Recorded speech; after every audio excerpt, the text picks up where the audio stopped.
નમસ્કાર, good evening. હું અહીંયા મતલબ બીએસસીમાં આવી અને આગલા દિવસે જ મારું અહીંયા આવવાનું નક્કી થયું હતું, પણ સારું થયું કે હું અહીંયા આવી ગઈ. અહીંયા મતલબ એ બધા પ્રકારની છૂટ મળે છે જે છોકરીઓને એમના સમાજમાં નથી મળતી.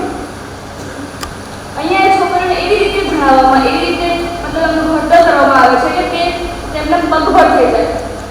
અને હું પણ આવી ગઈ. ઓબ્વિયસલી સારું જ થયું, કેમ કે એવી ઘણી બધી બાબતો હતી જે વિશે મને બિલકુલ માહિતી નથી, પરંતુ અહીંયા આવીને થઈ છે.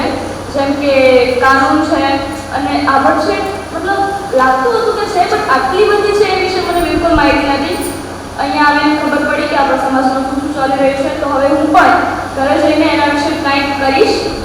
એન્ડ થેન્ક યુ કે હું અહીંયા બોલી શકી. એન્ડ સ્પોર્ટ્સમાં મતલબ મારો નંબર નથી આવી શકે, પણ મતલબ હું એમાં કંઈ સારું કર્યું હતું. તો આઈ થિંક મેં સ્પોર્ટ્સ જ અહીંયા આવીને ફર્સ્ટ વાર કર્યું છે, કેમ કે સ્પોર્ટ્સથી મને એટલી ડર લાગે છે કે હું જઈશ તો બધા હસશે મારી ઉપર. પરંતુ એ ટ્રાય કરી મને હવે ગમે છે, હું કરીશ. એટલે thank you for the certificate.